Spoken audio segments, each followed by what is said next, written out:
Hi friends, అందరికీ నమస్కారం. అందరు ఎలా ఉన్నారు? బాగున్నారా? నేను కూడా బాగున్నాను. ఈ శనగల తాలింపు ప్రసాదం అనేది దేవునికి నైవేద్యంగా పెట్టడం వల్ల అఖండ ఐశ్వర్యం, అలాగే జ్ఞానం, సంతోషం అనేవి కలుగుతాయి. ఇప్పుడు శనగల తాలింపు ప్రసాదం అనేది ఎలా తయారు చేసుకోవాలో చూద్దాం. ముందుగా రాత్రి అయితే నానబెట్టుకోవాలి. ఈ శనగలు ఒకసారి అయితే నీట్గా వాష్ చేసేసుకొని కుక్కర్లోకి అయితే యాడ్ చేసేసుకోవాలి. ఒక కప్పుకు గాను 3 కప్స్ అయితే వాటర్ అనేది యాడ్ చేసేసుకోవాలి. శనగలు మొత్తం మునిగే వరకు అయితే వాటర్ అయితే యాడ్ చేసేసుకోవాలి.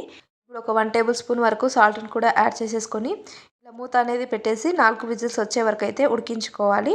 ఇలా విజిల్స్లో ఉన్న గాలి మొత్తం పోయిన తర్వాత ఇప్పుడు క్యాప్ తెరిచి చూస్తే ఇలా ఈ విధంగా అయితే శనగలు అనేవి ఉడకాలి.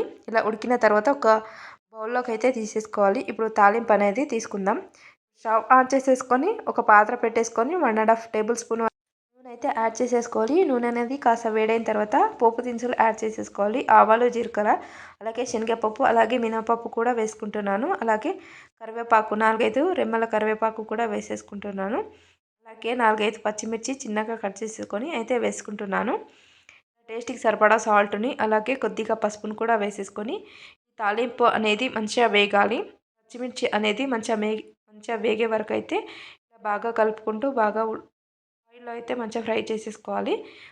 ముందుగా ఉడికించి పెట్టుకున్న శనగలను అయితే యాడ్ చేసేసుకోవాలి.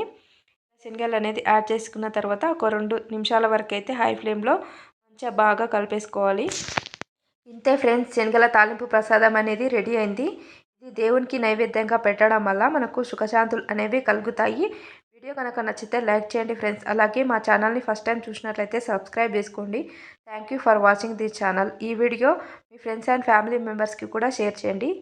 Please subscribe my channel.